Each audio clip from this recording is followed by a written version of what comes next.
ஒரு பெரிய பாத்திரம் அடுப்பின் மேலே ஏறியவுடன் உள்ளே இருந்த எண்ணெய் சிரித்துக்கொண்டே சொன்னது, வாங்க வாங்க, எல்லாரும் ரெடியா?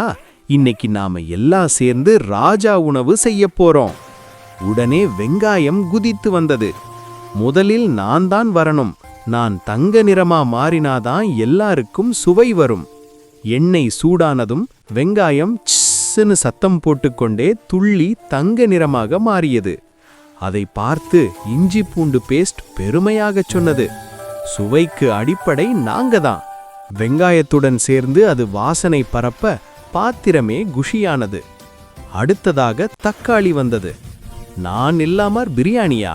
கொஞ்சம் புளிப்பு, கொஞ்சம் இனிப்பு, எல்லாம் நான் தர்றேன். அது கரைந்து சாசாக மாற கலவை அழகாக சிவப்பெடுத்தது. அப்போ மசாலா தூள்கள் எல்லாம் சேர்ந்து பாட ஆரம்பித்தன. மிளகாய் காரம், மஞ்சள் நிறம், கரம் மசாலா மணம், பாத்திரம் முழுக்க வாசனை திருவிழா. அதுக்கு பிறகு சிக்கன் அல்லது மட்டன் மெதுவாக குதித்தது. நான் சாப்பிடுறவங்களுக்கு சக்தி தர வர்றேன்.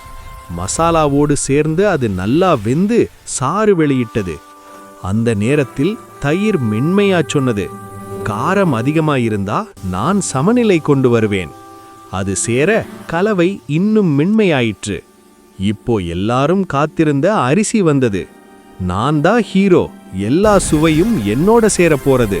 சிறிது நேரம் கழித்து மூடியை திறந்தவுடன் அனைத்து பொருட்களும் ஒன்றாகச் சொல்லின, நாம் எல்லாம் தனித்தனியா வந்தோம், ஆனா சேர்ந்து வந்ததால்தான் இந்த சுவையான பிரியாணி பிறந்தது.